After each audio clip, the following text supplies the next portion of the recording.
I'm State Senator Kevin Daley, coming to you from the Capitol Building in Lansing. March is Reading Month, and to celebrate, I will be reading to you from my seat in the Senate chambers, The Day the Farmers Quit by Pequignot. The Day the Farmers Quit. When I woke up today, something didn't feel right. I didn't smell pancakes. What had changed since last night? No signs of my parents, no sounds at all. Anyone awake? I heard myself call. I peeked out the window, and what did I see? No tractors, feed trucks, or farmers. Where could they all be? I ran and found my parents still snuggled in their bed. That's strange, it's 9 o'clock. I looked around and said, I went to the fridge to get some breakfast to eat. To my surprise, it was empty. No yogurt, no milk, or no meat. I shut the fridge door and opened the pantry for a snack. Inside wasn't much better. Was everything taken back?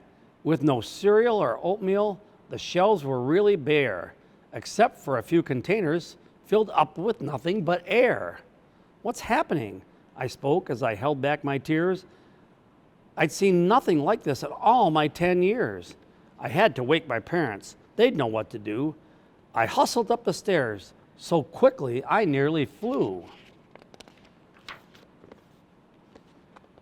I rambled on to my mom and dad about all the things that were missing, but it seems that in their sleepy haze, they were hardly listening. I wandered back to my room, thinking this must be a bad dream. That's when I saw my closet with nothing but an empty wood beam. My clothes, my shorts, and my shoes were gone. They'd left without a clue. I clutched my head between my hands. What were we going to do? I ran across next door to see old Farmer Bob, but unfortunately he too was gone. His old red pickup wasn't parked in its usual spot on the lawn. The sign said Farmer's Vacation and was tacked to the door. See you next spring if you want anything more. It hit me then that Farmer Bob had fled. No vegetables or fruit. How would my family be fed? With no one around to work the farms, how would we all survive? I didn't need the answer. I knew we wouldn't thrive. I panicked, I moaned, I couldn't understand. None of this was going according to the plan. I jumped on my bike and headed straight into town. The conditions there had gone drastically down. The farmer's market, usually full of homegrown food, was sitting there empty, which just soured my mood.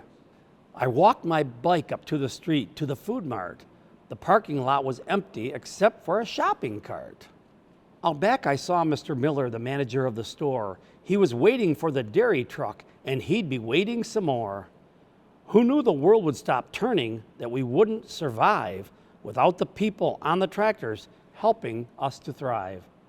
I sulked all the way home. Not an animal was in sight. That sad, sinking feeling lingered mostly all night.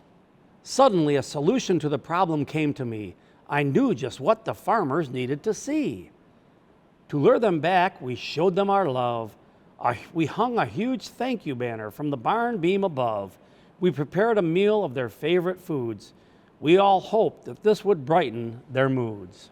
We invited all the farmers to join in the fun. We pleaded with them that their vacations be done. We need you so much, we can't do this alone. You're producers of all the things that we own. We know that you don't get the credit you deserve, but we're so thankful and we want you all to be heard. The party that evening was lively and all the farmers were there. We mingled and we laughed and we thanked them. We showed them how much we cared. Farmer Bob stood slowly with his bat in his hand. We just need a break from working the land. Our job's never ending and we work through most nights. We wake before daylight. There's no end in sight. We know that your needs are important too. That's why we always want to push right on through. Tomorrow you'll have all the food that you need. We'll be back to working at lightning quick speed. I answered, oh, thank you, dear farmer. That's just what we need. Now please enjoy the feast for your valuable deeds. We continued to thank them before parting ways. Then I stumbled to bed in a bit of a haze. When I awoke, I was glad to find it was all just a bad dream. I'd never take for granted that hard-working farmer and his team. I hope you enjoyed following along with me today from here in Lansing. I wish you a happy March is Reading Month.